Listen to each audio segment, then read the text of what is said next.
Hopefully all of you got to see the plenary session this morning. And we're really pleased today to have an excellent panel here to talk about challenges facing the new administration, both on energy and climate change. My name is Ladislaw. I direct the Energy and National Security Program here. And we're really pleased today to have such an excellent panel to sort of add to the context of what is really a very important and timely topic that we're going to be dealing here with at CSIS over a range of issues. You know, every time we have a change in administration, we, especially those of us who work in the energy space, understand that there are policy prerogatives and then there's the broader energy context. And energy has one of those truths about it, which is it's really hard to make big and lasting changes to what is a vast global energy system that is based on long-lived infrastructure and capital investments. And one of the things that I find most remarkable thinking back, you know, as we do every time we have a change in administrations, on the last administration is, I bet, and we've got a couple people here who served in that administration and still are, is if you had told the Obama administration 8 years ago the energy and climate landscape that they would have encountered over the preceding 8 years, they probably wouldn't have been able to foresee all of the things that happened, whether it was a nuclear disaster or a deep water oil spill or the largest oil and gas production surge in history, or all of the things, the really sort of remarkably ambitious things that happen in order to try and reduce greenhouse gas emissions. It's a landscape that many people wouldn't have been able to foresee. So today what we'd like to do is get you all involved in a discussion about not only what a new administration might want to do vis-a-vis the broad energy landscape, but also what are some of the challenges that they might face and things that they might encounter over the next 4 years. And we have a really great panel, as I said, here. All the way down at the end, we've got my wonderful colleague and mentor, Frank Verrastro, who's Senior Vice President and Schlesinger Chair for Geopolitics here at CSIS, who thinks a lot about, a lot of different things, but is an authoritative voice on energy and geopolitics. Next to him, we've got Christi Tezak, who's a Managing Director at ClearView Energy Partners, and spends a lot of time thinking about the electric power sector, utilities, pipelines, in a sector certainly that's going through an enormous amount of change here in the United States. In the middle, we've got Adam Sieminski, who is the administrator of the Energy Information Administration, one of my favorite government organizations, and who thinks a lot about sort of the energy trends that we're facing, global energy markets, energy through a variety of lenses. And then we've got Todd Stern to my immediate right, who was this U.S. Special Envoy for Climate Change and the chief negotiator for the Paris Climate Accord.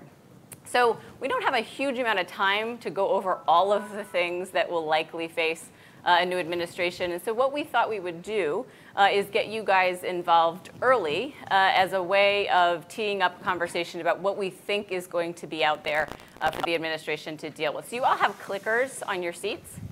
If you could locate your clicker. And this will seem a little simplistic, but there is a power button on it. So in between, we're going to ask 2 questions this session.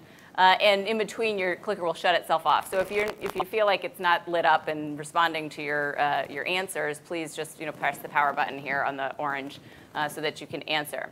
So the first question, if we could go to that, Ian, that we wanted to get your opinion on is, which will be the greatest source of change in the U.S. energy landscape in the next administration?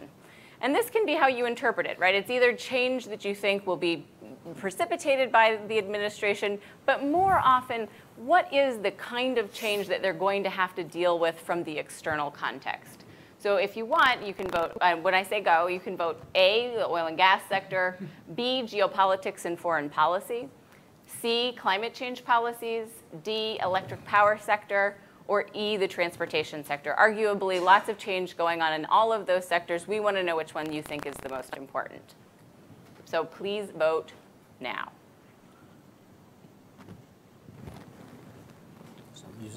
We don't get to vote up here. You don't get to vote. You get to comment on everybody else's vote. Is it tallying, Ian?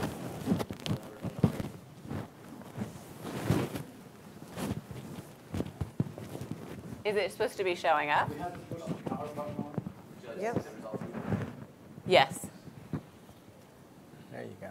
Okay, so it looks like we've got B, geopolitics and foreign policy, and C, climate change policy tied at 32% each.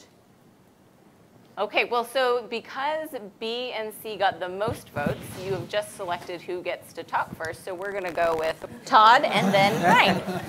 So tied, geopolitics and foreign policy and climate change. Todd, what do you think is going to be the landscape for climate change for the new administration? Well, so I think that I think this is a situation where the new administration's own approach is going to be one of the biggest elements of climate change policy that it encounters. So it's going to have a lot to say about it. I think that there are many reasons that many drivers of the clean energy transition that is underway right now, but I think there's none that is a bigger driver than climate change. Tom, just make sure your mic's on. Is it on? Yeah. Are people hearing me? No, we just need to turn the mic volume up. It is on, but it's just quiet. It's on. Is there a way to turn this volume up? No, they have to do it remotely. Maybe but pull just your speak, mic up put a your little mic just a higher little on bit there. closer. Just want to make sure we can hear you. That better? Yeah. Why don't I just hold it? In any event, I made an initial point, which is I think the climate change is the biggest driver among other drivers of clean energy transition, and I think that there's maybe three lenses through which to look at a new Trump administration coming in with regard to what it might do on climate. One has to do with Paris. The next is domestic policies that the Obama administration has put in, and then the kind of ramp-up policies that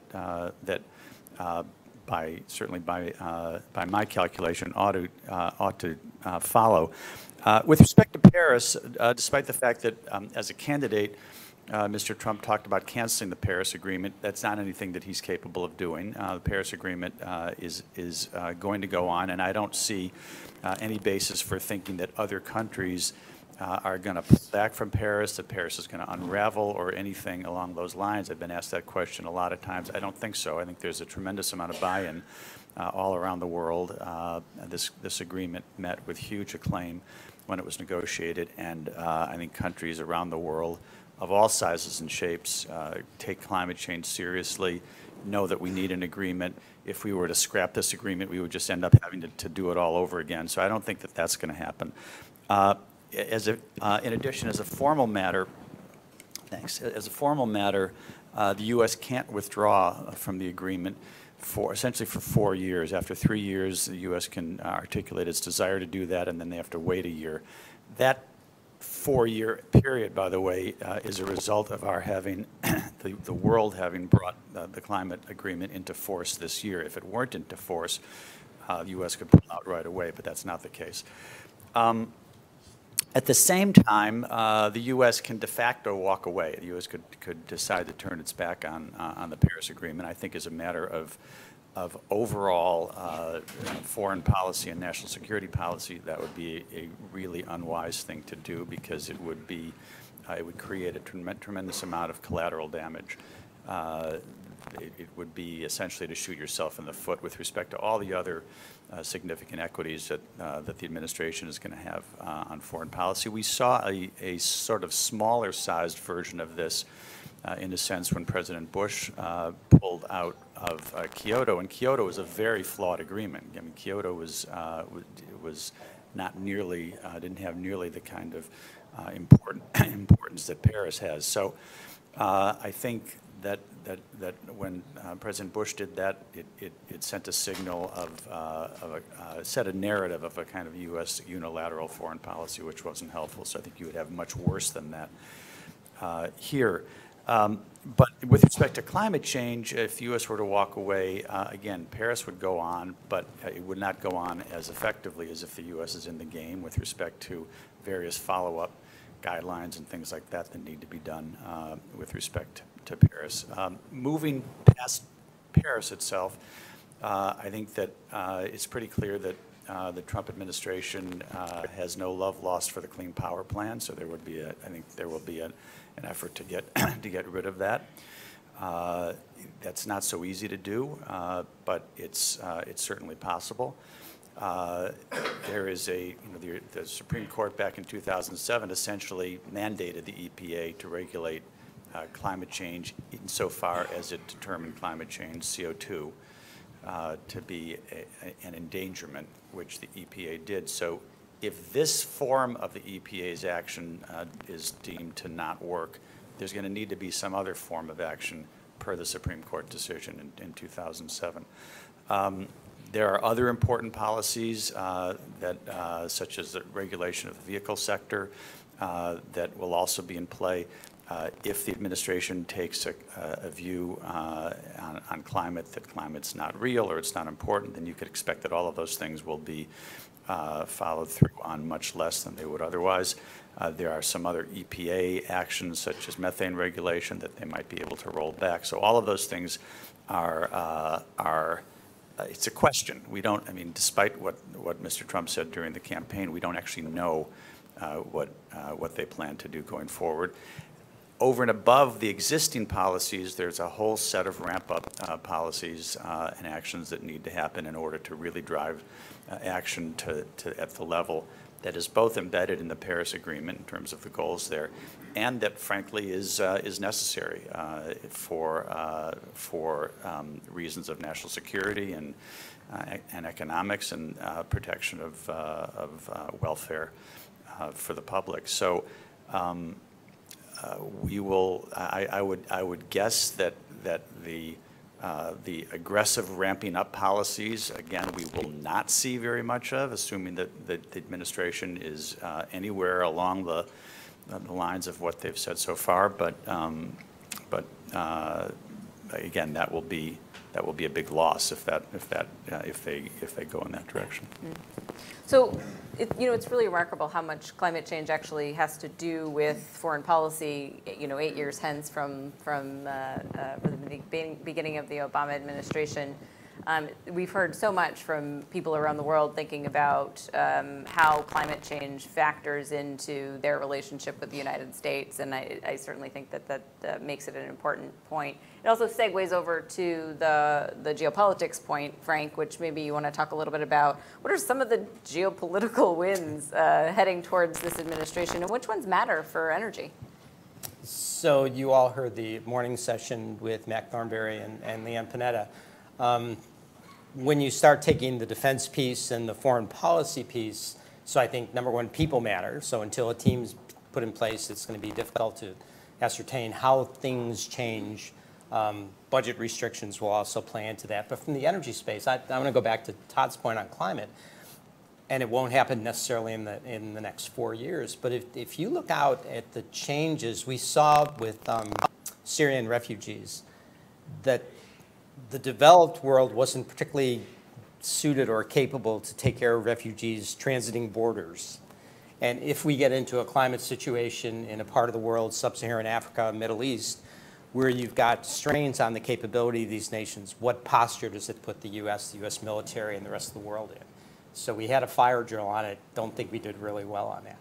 On the geopolitical portions of the energy side, since I have 5 fingers, I'll pick 5 real fast. So Russia, well, I could have 6. Russia and Europe, obviously the first one. I think the Russians have moved into a vacuum. They've inserted themselves in the Middle East now with Syria. Adam and I were talking this morning about Russia's position with OPEC. So are they telling the OPEC members in the Middle East that it's a good time to rely on Mother Russia because we can be a party to whether the Chinese piece or go-between with the Iranians, help you out maybe in Yemen if you help us out in Syria? And what does that look like in the absence of U.S. foreign policy? The Middle East, I think, is critical, even with the surge in U.S. production. We talked about this, God, going back 2 years ago with the export debate that U.S. light oil doesn't necessarily replace Middle East oil or Russian's Urals blend if you look at the refineries around the world. And are we going to have new alignments, trade alignments, as countries start doing investments in joint ventures? Middle East and China, China and Latin America. So what does that look like? Roles for the IOCs and NOCs. China, we've always felt South China Sea was not so much an energy play as it was a geopolitical play. And it's a good time for a reset. And I used to have a professor that said, you know, if you look a little crazy, it makes your opponents pause and just take a step back. So we'll see if that slows Russia down or China down and just take stock as we take stock of what our new policies are. Latin America, the Americas totally, right? So Canada looks like a positive play under President-elect Trump. Mexico, not so clear. If you build a well, a lot of our U.S. exports of both natural gas and refined products, and a lot that we do in the Gulf of Mexico, looks to be positive trade-wise. Can we ruin that by taking an immigration policy stance that's kind of contrary to that? And the missing piece that I think both campaigns kind of left out is Africa, which is a huge portion of the population going forward.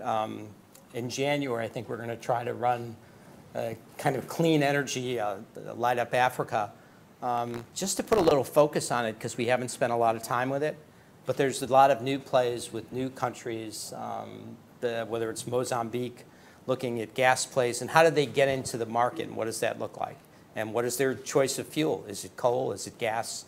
And are they renewables? So I think there's ample opportunity to impact things, but it's trade policy, tax policy, foreign policy, as well as energy and climate. Great. Okay, Adam, I suspect if we were having this meeting in New York, that A, may have gotten a little bit more play after yesterday's OPEC meeting. What do you think about the changes in the oil and gas sector over the next 4 years and how they're going to confront the new administration? I see you're following the line here, and you're leaving oil and gas and electric power transportation maybe for Christi.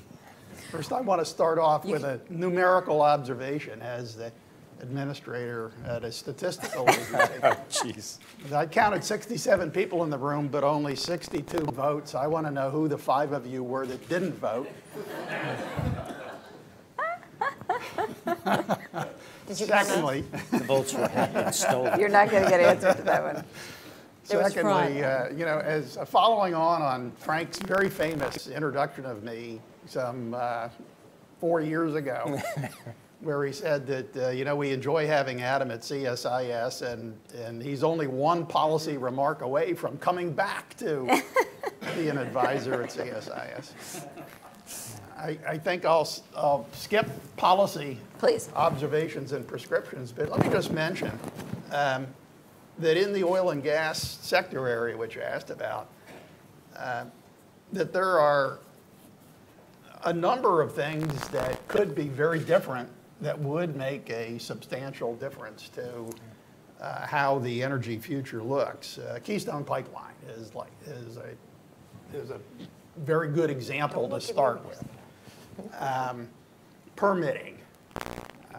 EIA does a high resource case, high technology, high resource case that shows oil production particularly continuing to rise. It's possible that with greater permitting openness that we might find a larger level of resource base that would then enable more production. It's just an example.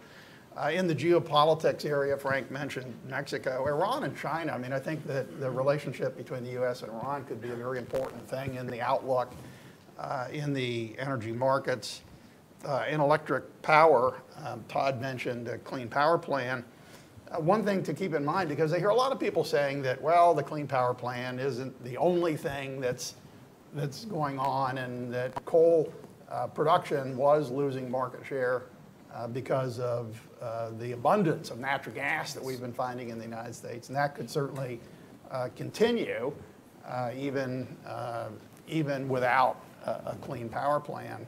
One thing that we do find at EIA and looking at these numbers is that if natural gas prices go up for any reason, and one reason might be higher global oil prices that lift natural gas prices, natural gas wouldn't necessarily be as competitive with coal, and without having the Clean Power Plan as a backstop, you might find greater reliance on coal, which might be less expensive than natural gas, as an example. In the transportation sector, one of the things that EIA has looked at is what if the fuel efficiency standards, which really kind of plateau in 2025, are continued, and we see regulations that call for further improvements in fuel efficiency, that could actually make oil demand in the United States peak sometime in that time period. So the outlook for what happens in the auto sector with fuel efficiency standards or electric vehicle subsidies could make a very big difference to our outlook. So the final thing that I would say, and I'm back into the statistical mode here, is that if I had to vote, I would have chosen F, and that is all of the above. And maybe that's what the 5 people who didn't vote were thinking. They just couldn't decide between those 5 choices. For you. So thank you for giving them a thank pass. Okay, so Christi, you cover not only utilities but pipelines as well, and so that's been a pretty active area. Both of those have been pretty active areas of change throughout the United States. What do you see as the major issues facing the administration over the next 4 years? Well, I think actually I would take a different direction. One of the things we've been talking about a lot at ClearView is what we see as fragmentation in terms of policy direction. And it's, we can talk on the global level about climate change and how much progress has been made in terms of the overall awareness and the role it's playing in strategic directions at the country level. But here in the US, as well as around the world, it is really starting to be manifested in terms of state, municipal, even local policies. And even without Congress being able to pass an RPS, I don't know, how many years did we do that running? 6, 8, I don't even remember. And but we're already, in 2015, we're at nearly 8% renewable power in the US. Just with what's on the books, including voluntary programs, we would be at 9% by 2020 and probably nearly 12% by 2030. And that's not including the Clean Power Plan, not including any stretch goals, not including any of the numerous higher targets that states are contemplating. So I think that what we're seeing is a shift that is sort of happening also not only from the top down in terms of the geopolitical discussion, but also from the bottom up, as not only natural gas has created an opportunity to reduce emissions, but as natural gas prices declined, it really forced the renewable energy sector to cut costs, I'd argue, far sooner than they would have cared to. They would have liked to have been able to rely on their subsidies and some fat margins for a little longer. But the fact that natural gas kept falling away from them competitively, even though their subsidies were extended or their incentives were continued, really forced that industry to pull themselves up and really force their cost curves down faster than I think they would have had we stayed at $6 to $8 natural gas. And that has changed the landscape, in my view, because when you look at what states are doing, whether it's supporting solar on rooftops, whether it is supporting renewable energy procurements, what Massachusetts, for example, has adopted in terms of a 50% renewable energy goal that's going to be met primarily by imported hydro from Canada or offshore wind, they are taking almost 40% of the wholesale market away. And that is something that nobody can do anything about but respond to. Natural gas producers will respond to it because it'll shape how the natural gas industry is going to function in the New England market. And so what you're seeing is we're seeing a lot of this unexpected stuff. Now we've got a 3-ways Republican Washington under the GOP, which tends to, not always, but often is willing to give states more lead in terms of setting their policies. So one of the things that I'm really noodling around is what are we going to see in terms of the federal-state relationship? Are we going to see states who prefer coal and natural gas continue that direction, while other states who feel strongly about a clean agenda, such as California, such as New England, keep going that direction? And do we see, how does that shape the market? And where does that drive, whether it's pipeline infrastructure or transmission infrastructure, or even just how we're using the fuels internally? And this is something that would be really interesting if we have a federal government where, instead of having an overt leadership role, as we've seen under this administration, it's more laid back, more laissez-faire, and says, okay, well, you guys do what you want to do. And where does that fall out?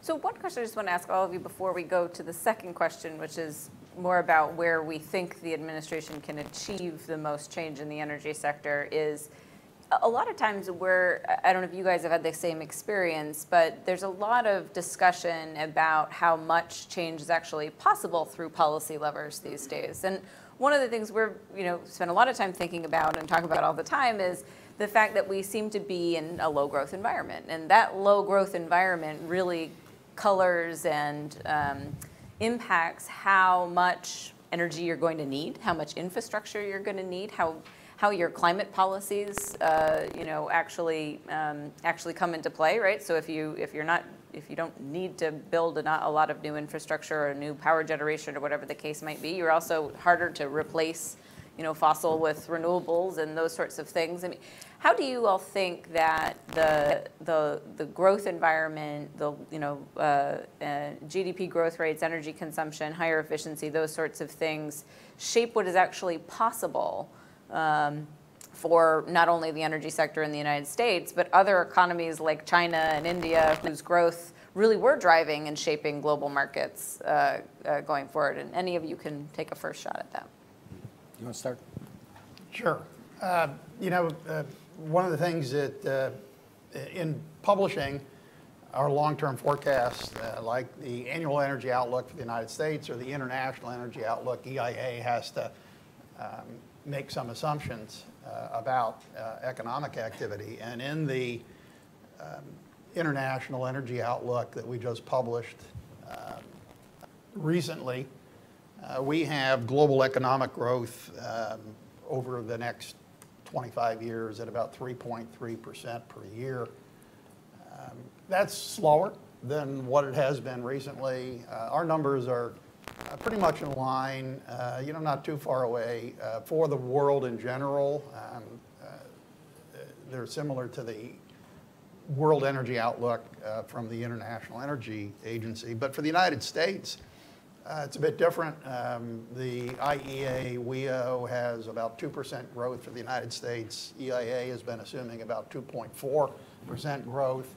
I just saw a note done by the San Francisco Fed that talked about, at least in the near term, 3 or 4 year outlook, that growth in the U.S. could be as low as 1 to 1.5% per year. So that economic outlook makes a huge difference. I'm sure most of you know that income elasticities of demand for energy are very high. They're close to 1. So whatever assumption you make about GDP makes a huge difference to the demand numbers that you're going to show in a model. Consequently, the answer to that question, Sarah, I mean, I don't think we don't have the time here, I don't have the expertise to say which of these forecasts is going to be right, but it'll make a huge difference to the outlook. One of the problems that we have had in terms of balancing global oil supply and demand is that the economic growth this year has been relatively weak in China. That's led to relatively slow oil demand growth. And we have seen similar things in Europe and elsewhere around the world. And that's made OPEC's job of rebalancing global markets a lot harder. Yeah. Frank. Picking up on Adam's stream, so the timing is also important. We've been playing with the terrible twos, right? What if we're stuck in this 2% growth rate? So it does a couple things. In terms of domestic demand, when demand is rising, you can add incremental new energy sources by mandate or other things. When demand is flat or declining, it's almost like you have to cannibalize, right? So of the existing fuels that are out there, they fight among each other. And in the past, it's always been that existing infrastructure, sunk costs, win out. That doesn't mean, and especially after the experience of the last 2 years, that the past is going to be repeated in the future. We can be surprised. But that seems to be the case. And when you look at the electric power sector, it's a big deal. When you look at the oil sector and investment, it's similar, because when you look at the opportunity pool, I think, one of the big, to me, source rock and light tight oil, and the fact that we have these, trillions of, tens of trillions of cubic feet of natural gas because these layers are stacked, is this notion that you can actually get access to them and develop them in a time frame that makes sense. If the infrastructure is already in place, then you beat new development, right? So brownfield or extensions beat greenfield. So if you're a new country thinking that I've got this brand new gas find, but there's no room for it in Europe, what do you do with it? And so then the issues of trade barriers and foreign policy come into play too. So we're in kind of new space, and there's a lot of implications, but the low growth at the front end impacts the size and the form of the curve going forward. Just a quick follow-up on that, Frank. In the electric power sector, EIA's forecast for U.S. Growth in electricity demand is below 1% per year. Generally speaking, when I hear arguments and discussion about our number, it's not that it should be higher, but perhaps it should be lower. You could think of a world where electricity demand in the United States is not growing. I mean, it's just basically flat. And if coal is not making way for renewables or natural gas, then how does that work out for the other fuels? It certainly creates an interesting set of dynamics. Todd, do you have any thoughts about this from the climate perspective? Well, yeah.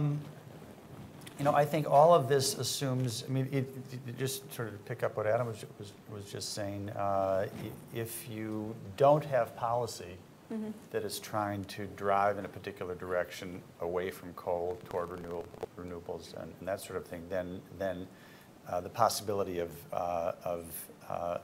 sort of scenario that you were just talking about, I think, Adam, where there would be more favorable continuation of coal becomes a lot more possible, so that if you have an administration that is inclined in that direction, that's, I think, more from my perspective, more of a danger.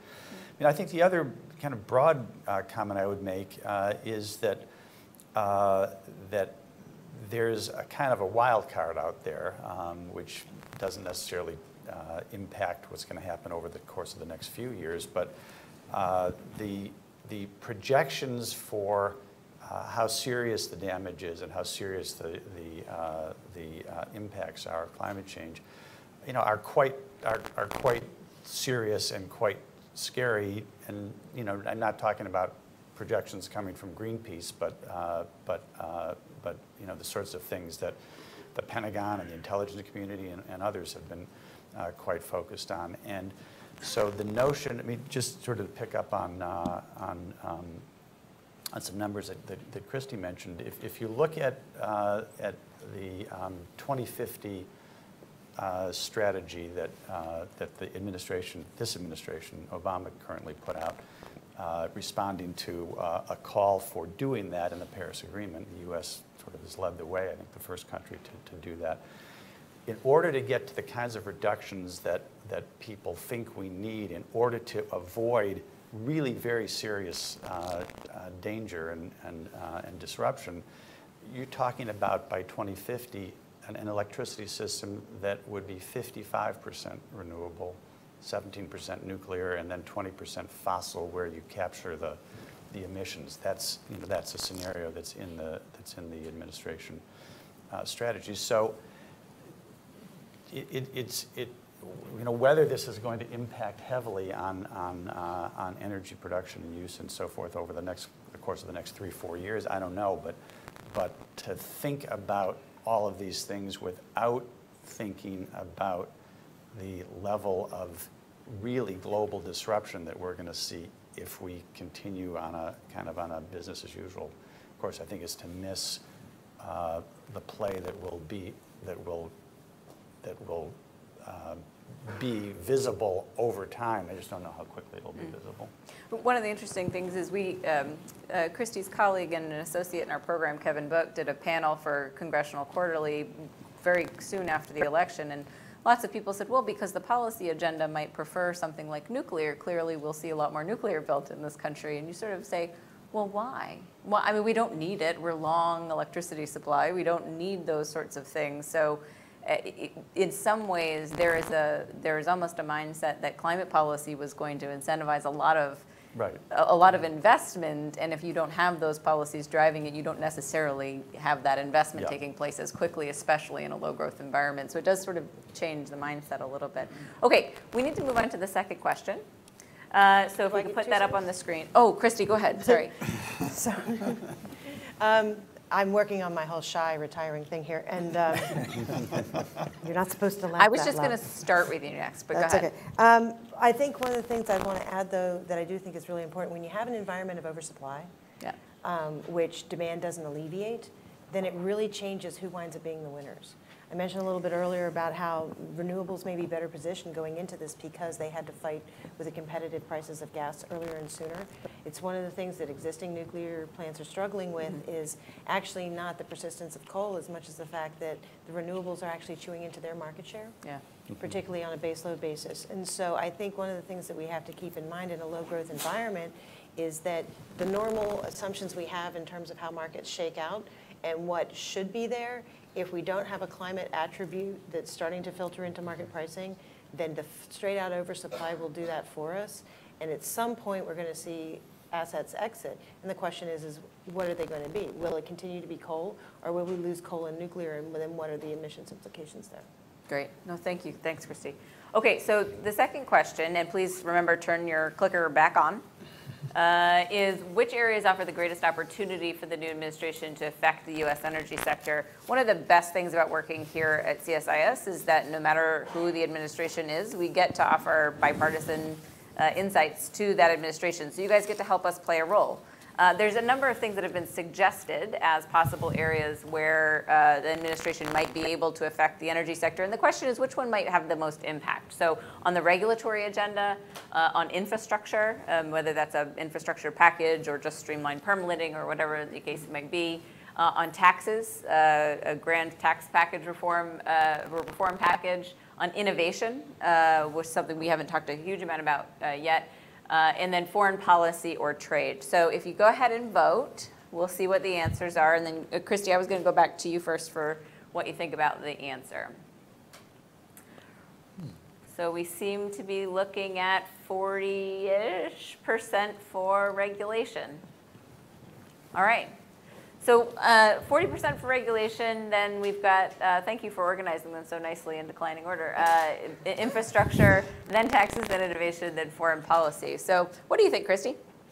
Well, I definitely think we're going to see less aggressive regulation emanating from the federal government because of the orientation of the incoming administration. And it's not just whether or not the president-elect buys into climate change, but also just the nature of the Republican Party in general, as I mentioned earlier, that there's a certain willingness to let the states have more of a policy call. And I think that that's going to shift as well. We're not only going to see it in how the electricity sector behaves, but to stray into things like the local regulation of drilling practices. And we've already seen states step up and try and keep the federal government at bay in producing states, and that could likely continue, because I think that the public pressure that we're continuing to see isn't necessarily going to abate. The question is what's going to be the response?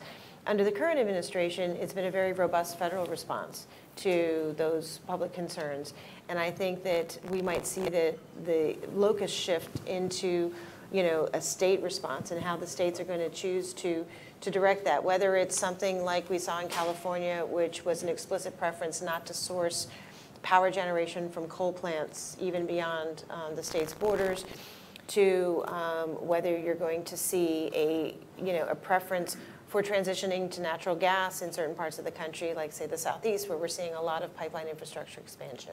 Because the fuel is affordable, it's now more diverse. You have the opportunity to source from the Gulf as well as from the Marcellus and Utica, and it is cost competitive and cleaner. So you're seeing very different shifts, and I think that where the regulation comes from is going to matter. Are we going to see some states that the market suggests gas is a good alternative, such as in New England, but have the state of New York say, you know, we're not comfortable issuing that water quality permit, and see actually states not only do affirmative regulation, but also discourage certain types of infrastructure and fuel choices by making decisions over which they have control over under their delegated authority under existing environmental statutes. So I think we're going to see a lot of shift in where the debate takes place. That's interesting. Todd, do you want to go next? Sure. You know, I think I very much agree with what Christi just said with respect to a lot of focus turning to the states. I think states are already starting to look at what they can do to step up on the regulatory front with respect to climate. You've got the two biggest states in the. Yeah. Sorry about that. Okay. This way I can also not cough into it because I move the mic if I have to cough. Like that. So California probably has the most aggressive climate regulatory program in the entire world, not just here. New York is very aggressive as well, and there are a number of other states. I think that they are already looking at ways that they can act and anticipating a situation in which you might have something of a vacuum in Washington. Again, we don't know that yet, but there certainly are some signs in that regard. Are we staying on regulation, or? You can say whatever you want about those outcomes. Okay. No, I think that there's I'm with no real basis of in fact, but just thinking about this as in a logical way. I could imagine actually strong innovation support coming from this new administration, independent of what they might think about climate change, because that can be job creating, it can be growth creating, and innovation that is in the energy space could be quite a positive thing. So that's maybe more of a hope than a prediction, but it seems to me to be something that's possible. On taxes with respect to clean energy, the biggest we had very positive extension of the credits at the end of 2015. I would expect that those will stay in place. I don't know if anything new will be done, but yeah. Okay. Adam, I'm going to give you the final word here, and you can catch the people who didn't vote. But Frank, something you and I have talked about, and we've talked about internally, is the perception that there's been a lot of sort of regulatory overreach, right? Like in this opportunity to sort of roll some of that back. But the question is, does that then create opportunities in things like taxes and infrastructure? Do you think it works that way, or? So I was going to actually, so three observations. Yeah. One is that I was going to lump infrastructure and regulatory together, because I think one of the concerns is that on the access question, you could do it within states, but moving whatever the product is to market generally has to transit another state. And if you're in the private sector, the worst thing you want is contradictory rules that don't allow you to actually move stuff out of an area. The tax point, so that the market prices and taxation, I think, are a little bit, so market prices determine where you go and how fast you go, and then if the company is able to do something. The regulations can either be an impediment or an outright restriction, either on the access side or how you do things. But the infrastructure, if it's not there, we saw that we find suboptimal ways of moving things, by truck or train or pipeline. And I guess one of the concerns I have So Keystone could be an example. Dakota Access is another one, is that if in a situation where if you thought that you had the federal government behind you, the tack that you take either supporting or opposing an infrastructure project, kind of you run the gamut of this is your top-down versus bottom-up, right? If the administration now flips 180 degrees and then you start making opposition local, and if that opposition comes in a way, so this is on the international, we used to talk this about transit states, right? So country A produces, country C is the recipient. The transit state used to get offtake from natural gas, new investment, pipelines being laid, some tax revenue. But then transit states decided that they wanted to be mini aggregators. So they wanted to wholesale on one border and retail on the other border. And it just got difficult for people that were trying to build projects and align these interests. So the two of those together, I think, are just critical. When you get to that point that if you want to, and this goes back to Todd's point and Christi's point, if you want to change that system because the way is leading you to an outcome you really don't think is helpful from public policy, that's where I think the taxation and incentives comes in, either stripping them away or adding to that, and mandates. But if different states do that, we're going to get a patchwork here that could be really, it could be really creative, but it could be really difficult as well. Creative's not necessarily always the best thing when you're trying to build infrastructure, right? So Adam, love to know your thoughts on the outcome of this question, but also, you know, Mac Thornberry upstairs, Congressman Thornberry said on foreign policy that we need a bigger stick, right? So you could say the same thing for energy policy, and these are all sort of tools that an administration would have.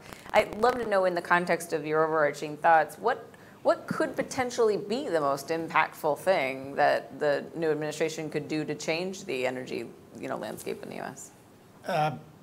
So, Sarah, one of the things that EIA spends a lot of time on, and my deputy, Howard Grunspecht, is here, so let the world know that when political appointees are swept out, that the senior federal career civil servants will continue to run the agency in the way that the public expects them to, provide the statistics and analysis that we do. So Howard, we have this group that looks at how we ask questions. What do we, I'm trying to remember the name of the behavioral kind of statistics. So how you ask the question often leads to what kind of answer you get. Yes. And one of the things that I think would be really interesting would be to rerun this question with which areas offer the greatest opportunity for the new administration to be affected by these issues, right? And I actually think that innovation and foreign policy and trade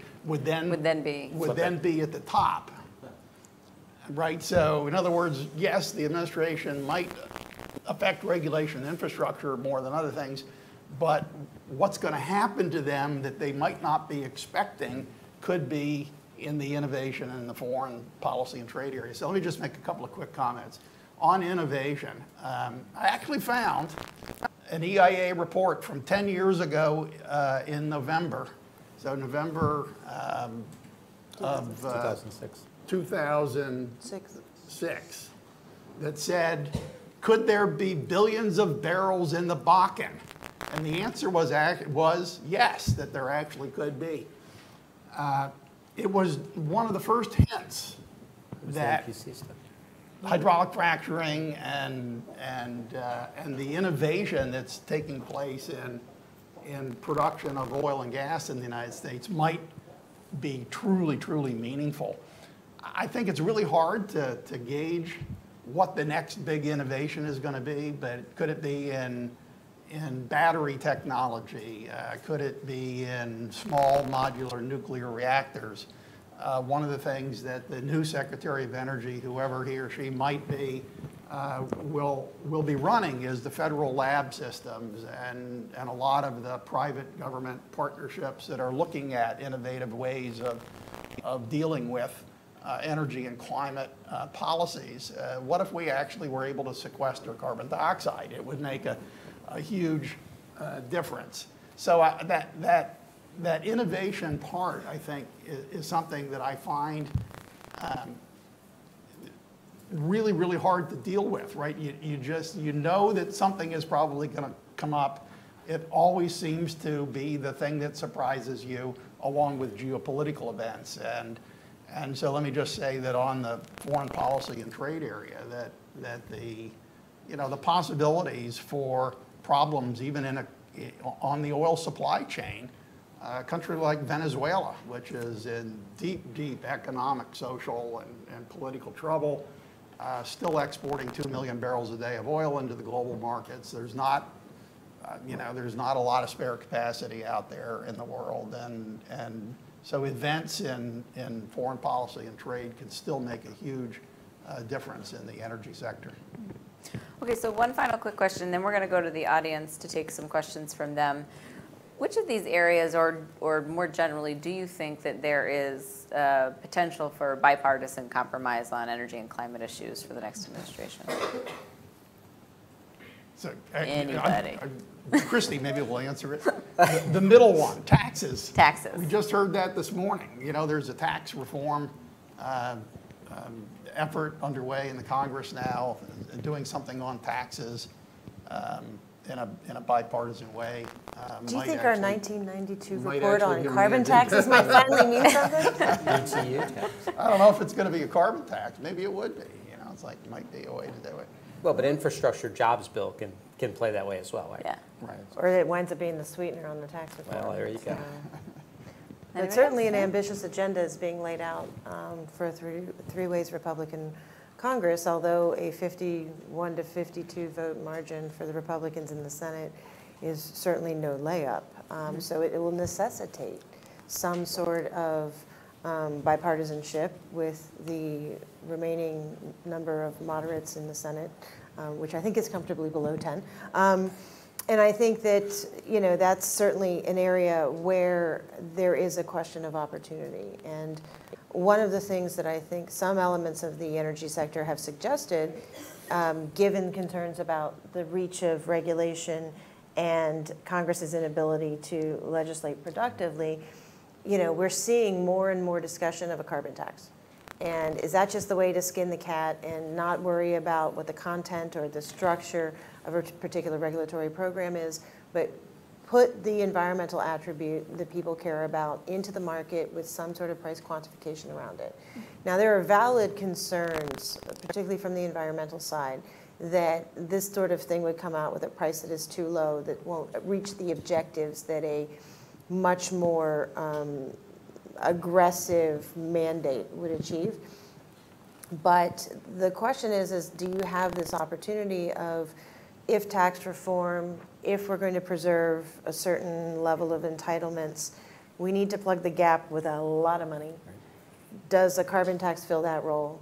And is the trade-off much more possible under a Republican than under a Democrat? That there is regulatory relief in exchange for that there won't be GHG regulation from the EPA for climate. We will address it in the context of a revenue-neutral carbon tax. So that is, I think, something that you're seeing a lot of moderates, self-identified moderates, push in Washington right now. There was another panel just yesterday where the R Street Institute and the Nickinson Center and several other constituencies were together talking about whether or not that's the option, that's the way to get to it that could bring skeptics and advocates to address climate change together. So I think, taxes, I'd vote for tax. Yeah, Todd. So, well, I'm a big fan of that approach. I would love to see that. I'm also sort of a skeptic on the politics of it. I could see it maybe over time. I have a hard time seeing the president-elect and the people close to him politically thinking that they could go from as hardline as they've been kind of anti-taking action on climate change to going all the way to a carbon tax, although from a policy standpoint I totally agree, and I actually think that everything that you said in terms of its reasonableness and the way that it can be a bridge for moderates makes sense. I just doubt the politics. I think that that just to reiterate what I was saying before, everything that has to do with trying to positively drive innovation, to ramp up R&D, to do things like that with this sort of the positive side of developing clean energy, which doesn't force them to be negative on fossil fuels. Again, from their looking at the world from their perspective, I think is a place that where you could imagine people coming together. Again, not repeating in detail, but just referencing what I said earlier, I think we can't begin to get where we need to go unless we are driving policy away from fossil fuels. I just don't think that's where they're going to be for any time soon. Yeah. Okay. Okay, I want to leave some time for us to be able to take some questions. So if you have one, please raise your hand. When you get the microphone, just state your name and affiliation and question in the form of a question, please. So we'll do Mitzi and then Bill and then right here, and then we're going to take another round after. So it's coming, it's coming. It's a big full room. I'm Mitzi Wertheim with the Naval Postgraduate School, and I was a part of getting the whole energy story going in Washington back in '05. We got the line in Bush's State of the Union, the nation is a problem, we're addicted to oil, and it was now possible to discuss energy in the Pentagon. I think you have to have public support. And what I'm struck by is you all use words. And this is an easy story to put in graphs because you have numbers. And if you want to educate the public, you have to show the numbers because, as they say, a picture is worth 1,000 words. And this is also very complex. So I beg you all to find graphic artists who can take your numbers and get these stories out there so the general public can understand what I would call the issues of compared to what. Thank you. Okay, Bill. Frank can draw, so maybe we'll do that. Phil Eichord, consultant, and a little background. I worked in both the oil industry and the utility industry, but I want to second what you were saying, Christi, because I think when I look at the situation, I look at it, what's the momentum, especially in the power sector. And I think in the power sector, the momentum is natural gas prices are dropping, renewable prices are dropping, and so regulators and utility executives are embracing the concept of folding in along with the innovation, technological innovation that's occurring. So one thing that you haven't said in this panel is what the private sector is actually going to do. Mm-hmm. Where are they going to put their next dollar of investment? And I would argue that it's a lot easier for a utility executive to hedge their bets with incremental renewable projects than it is to bet on a large nuclear facility, for example, and with natural gas also playing a key and pivotal role. So I make that comment because I think the momentum, regardless of what comes out of Washington, is there. Okay, right here. Yeah, I'd be interested in your observations. I'm Karen St. John, and I'm retired, used to work for the petroleum industry. But I guess I agree with you, Todd. I don't see any congressional interest in trying to pursue an alternative environmental policy like carbon tax, at least not yet. You know, McConnell, I think, is saying, look, I don't want to deal with any of these climate environmental issues. You, Trump, deal with it within your own existing regulatory authorities. And so that's where I do agree with you, Christine, that we're probably going to see some laissez-faire, in our energy and environmental policy. So I'd like to kind of get your views. Given existing authorities under things like Clean Air Act and all the environmental policies, how far could this new administration come in and go in terms of restructuring either the energy department or an organization like EPA? Okay, so we've got, let's try 3 kind of questions and let me know which ones you want to take. One about reorganization of institutional structure, the second about what the private sector is likely to do, excuse me. And then Mitzi always is really good about reminding us that thinking about how we communicate is really, really important. And quite frankly, that's something we've talked a lot about here at CSIS, is the message we got from the election about communicating not only with ourselves and policy relevant people, which we tend to do, but with people in the American public, and thinking about how we communicate on both energy and climate. So if anybody has thoughts about how we're doing as policy advocates and wonky-ish people in general, in communicating about the needs of the energy sector with a broader group of people. So anybody want to take a start at any one of those? Christi? Well, I'll take a stab at where the next dollar of investment is going to go. And I think, especially for the utility sector, whether they're classically structured, regulated from generation down to distribution, or just wires companies, we're going to see more, I think, productive investment in the distribution system. We get into big picture discussions of whether or not it's cheaper to get renewable power from wind in Texas or all this other stuff, but when it comes down to the populism, I think that we saw reflected in this election, people care about what's close to home. And so if states are pushing rooftop solar policies and states are trying to make good on what's going on in their areas where they can see tangible investment, tangible job growth, whether it's the growth of solar installers or supporting local industries by helping them get access to cleaner energy to make their corporate sustainability thing look better. I think distribution system is really where you're going to see it. It's close to people. They can look, see, touch it, and they can start to measure it. And I think, to Mitzi's point, that's the tangibility thing where I think people sometimes struggle about the great global threats, but if it's something close to home. And the states, again, have a lot more authority. They regulate most of the rates that an electric utility is going to see. So if the policy issues at the federal level, when it comes to wholesale generation, when it comes to long-distance transmission, get foggy, then I think that the arena that becomes clearer from an investment perspective is on the distribution side, and the returns are decent. So I think that where you're going to see is the innovation that we're going to see is the ability of the grid to become more two-way, to become more self-healing, to become more resilient, because that's upside that a policymaker can take back to their constituents. And I think it's going to position the grid longer term for whatever decisions we make on a long-term basis in terms of the wholesale portfolio. Okay. Anybody else? Wires only Frank? stops. Yeah. So I was going to pick up on Bill's question too. Understanding full well that we have to do a better job on how we present things.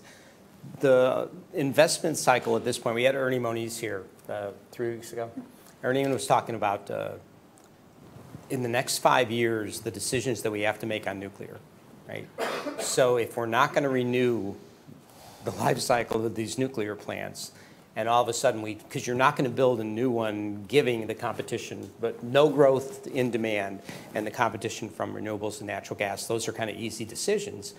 But if you lose a gigawatt of generating capacity, what replaces it at base load, right?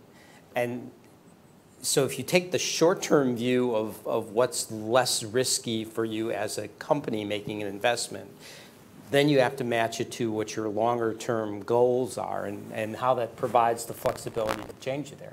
And from the state regulatory systems, I actually think in the next 5 years, it's going to be the power sector that is the biggest change, because we can't incentivize people just to make more money by selling more power if that's not the way that they're going to have to make it. So you're going to have to get those changes, but those changes are going to have to come, and they may not be smooth. Mm-hmm. So, Mitzi, I'm going to assume that you were talking to all those other federal statistical agencies and not EIA, because we probably have the best graphical interface of any federal government agency. Get them into other publications. Right. Don't always make us hunt for it. Throw it at us. So we strive to do better all the time. We're investing more money in our communications activities, and helping people understand energy is what EIA is all about. So I think we've been doing okay there, but there's always room for improvement. I think capital flows to where the greatest return is, and one of the things that Christi said earlier that I thought was interesting in terms of how costs were falling in renewables. I think it's very true. Continued improvements in cost structure, whether it's in wind or solar, could play a huge role. But the oil and gas industry is not giving up either. it appears that oil production activities in the Permian Basin in Texas, for example, are quite profitable at prices, you know, at $50 a barrel, and I don't think people would have said that a year or two ago. So drilling activity is picking up there, and production is actually moving upward, even at what a lot of people would say are low oil prices, and that's part of the innovation story. You know, one of the other things that I just thought might be interesting in terms of the point about restructuring in the Energy Department. So, you know, one of the stories that gets told over and over again in Washington is the Secretary of Energy comes in and says, great, I'm going to have an energy policy, and then somebody sits down and explains that 85% of your budget and activity is dealing with nuclear waste and building reactors for the Navy and dealing with nuclear security issues. And then they say, okay, well, I don't want that job. I'll be the Interior Secretary, and I'll, you know, and then you kind of go, well, guess what? All of the shale oil and gas are essentially, EIA has mapped it. You can go on our website and see we've overlaid where federal land is with where the oil and gas shale resources are. And shale resources are on private land. So the Interior Secretary isn't going to make a, you know, there will be other things that obviously secretaries can deal with, but that's not going to be one of the big ones. So I think that as people answered that last question, regulation, I think probably one of the biggest changes that we're going to see is at the Environmental Protection Agency, and that's going to be that'll be a fascinating thing to watch from my new post outside of government. Todd. Well, I just wanted to say I emphatically agree with Mitzi. You know, I long before this election, I've been saying in speaking engagements that the biggest single issue with respect to getting where we need to go on climate is the politics. We know from the point of view of policy, from the point of view of innovation, point of view of cost and affordability, all of those things are basically either fine or they can work their way out as long as we have the political will behind it, and that requires the understanding and engagement of the public. So I totally agree with that. I just a little 2-second vignette to illustrate the point. I was at the airport about a week ago and getting coffee in a little place, and there was a waiter behind the bar serving, and he was kind of chatting up this young woman who was sitting there, and he was asking her if she likes movies and does she like documentaries, and you've got to see this movie with Leonardo DiCaprio called Before the Flood. It's awesome. It tells the whole story of climate change, and because it was visual and it was compelling, and that is a huge challenge. It is an inherently difficult problem because it is something that appears to be distant. You don't see it and feel it and touch it. The apparent costs of dealing with it are now, and the benefits are down the road. But it is that important. But telling the story and getting public opinion really engaged, not just sort of, is what's the name of the game. That's such a good point. Okay, let's do one more round. I think that's what we get time for. Let's do here and then here, just because I've neglected that room. So, or this side. There. Hi, Ali Rahim with the World Bank. So 80% of the new coal power that's due to come online is concentrated in 6 countries by 2020. So China, India, Vietnam, Pakistan, Philippines, and Indonesia. If that coal comes online, it's going to put 260 gigatons of additional carbon out, which essentially undermines the 2-degree goal of Paris. Now, we've talked about the political will, but there's also a major financing gap, and a financing gap that wasn't fully settled at Paris. There was a $100 billion a year target, and the Green Climate Fund is set up, but there's a massive gap in addressing the finance. So the new coal alone is going to take $100 billion in multilateral public finance, leveraged 3 to 4 times with additional private financing, let alone the costs of financing the rest of the NDCs. So with the changing U.S. posture and a change in U.S. leadership on climate financing, what do we do about the climate financing gap? Okay, thank you. And then I think, can you put your hands back up? Just say, this guy in the blue shirt right here. If we can keep them quick, I'll try to get more in. So let's hear. Thanks. It's actually a very similar question. Okay. Given that there's a limited scope of what Trump administration can do domestically to unravel the Paris Agreement, but there's, as you mentioned, a big question mark in terms of what would that mean for international cooperation and climate finance and the pledges to the Green Climate Fund. How much does that have the potential of actually undermining the ambition of developing countries, because many of the INDCs have been conditioned to international cooperation, so okay. It's along the same lines. Okay, so we'll do climate finance. This gentleman right over here, please. Let's just try, keep your questions quick and we'll get a couple more in. There you go. We're next to Bill. Thank you. I'm Nate Bermel, midshipman at the Naval Academy. Grateful they're letting me play hooky today. So, we are too. Kind of with an eye towards the goal of aggressively decarbonizing by mid-century, which of course to avoid the worst climate disruption. According to the EIA, we know that developing countries will, over the next 20, 30, 40 years, add the equivalent demand in energy, which is equal to the current advanced economy's demand. So how do we make sure that the lion's share of that demand growth is met through renewables in order to meet those climate goals? Great. Okay, and then we're going to do these two gentlemen here, and then we're going to, if we can answer quickly, maybe we'll do another one. But I get held to a pretty tough schedule on these days. My name's Frank Riley. I'm from LMI. Frank, you made a great comment. Syria was a dry run for climate refugees, and it's easy to see what kind of climate refugees from like sea level countries and famine, but can anybody think of some other climate challenges, and do you think any of them are great enough to cause a refugee crisis in what we would think is a resilient nation? Okay, and then right behind you, if you can turn to the man with the scarf. Bill Clifford of the World Affairs Councils of America. Just to pivot off of Adam's point on the second question, I wonder what signals the administration and the GOP monopoly send to China and how it will respond. Great question. We're going to do one more. Sharmila, right back here, right in front of Kyle. The woman with her hand up.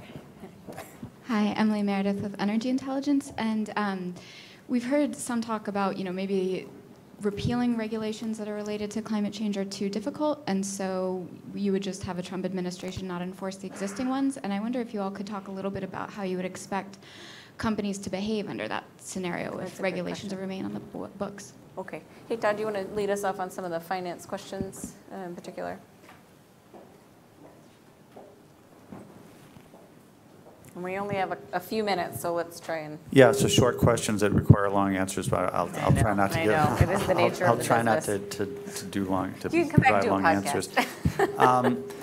No, look, the financing, the coal, the projected coal development in the countries you named is a huge issue. Financing is also enormously important. So I guess maybe two things to pick up a couple of questions. First is the fact that that the U.S. can't literally pull out of Paris doesn't mean that that there's not a great deal of potential to undermine how impactful the Paris Agreement could be. So the Paris Agreement is going to go on, but if the U.S. either walks away or just goes into a sort of benign neglect mode, it won't be as effective as if the U.S. is showing leadership, putting money on the table, but also just showing leadership in the way action is, guidelines are developed and other kinds of actions happen under Paris. In terms of financing is a huge big issue, and it would have been a huge big issue even if Secretary Clinton had been elected. The biggest thing that has to happen is to kind of unlock the key, find the key to unlock the door with respect to mobilizing private capital. Right now, you have some private capital going into developing countries, but not enough because the basic risk and return equation is not deemed to be enticing enough to the private sector. There's work to be done. I think there's progress that can be made on that front.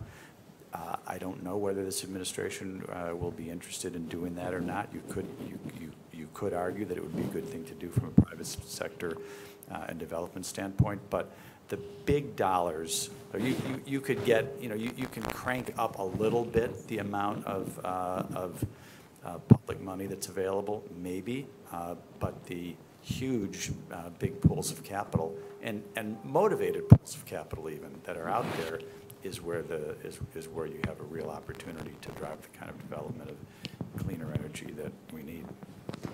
Anyone else want to take a shot? I could do 2 seconds on the differential enforcement. It's a lot like what Todd says in terms of what, maybe the commitments made aren't funded.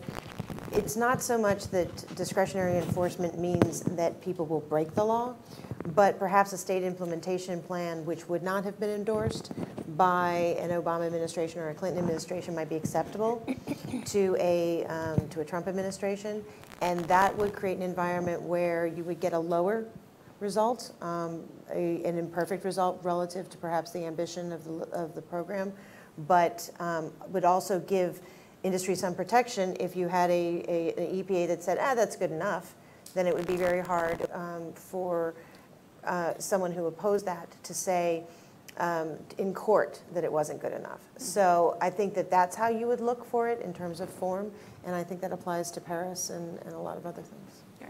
Frank? Yes, just so 2 quick comments. One is on the climate and coal piece, and it strikes me, and we'll tie back to the economics and the terrible twos. If you have a lull in either development or progression, if it's in the middle of the cycle, but you've already got momentum going up, you have one outcome. If you stall it at the beginning, and you've got a timeline at the end, where things sunset, totally different situation. Then I wonder, because we talk about this all the time, when do you switch from mitigation to adaptation, right? And what does that look like? So we're going to do a project here on deep decarbonization, what it looks like, what your time frames look like. On the other aspects, so we have a global health group here that Steve Morrison heads up, epidemic disease, food, water security. These are all issues that people have to take into account, not only in terms of flooding. People think of drought more than they think of flooding, but you could have situations with melts that, like in China, that you can't use hydropower. Or you flood the lands upstream. So there's a lot of different outcomes here that we're just not prepared to deal with yet. Adam, you want a last word? So I traded my microphone over to Todd so that I wouldn't answer this question. We can just turn you off if you want. Just a couple of factual things on the issue of fuel growth internationally. In our international energy outlook, we actually have renewables growing the fastest, but it's from a low base, and so it doesn't get as high to be as significant as you might otherwise hope. Then the next big thing is kind of a tie between nuclear and natural gas. Nuclear is growing, but again, that's also from a low base, and most of that activity is occurring in China. Coal we actually think is plateauing. It may actually be coming down already in China, but it's going up in India, and you mentioned Vietnam. Somebody did Vietnam, Indonesia, and others. But the total amount of coal is probably leveling off. So I think but you still end up with a significant amount, even by the year 2040, a significant amount of the world's energy consumption is fossil fuels. And more than half of that total energy consumption is in the industrial sector, which is what produces the goods that people want to buy and drives the economy and so on. So it is going to be a challenge, right? And I think that the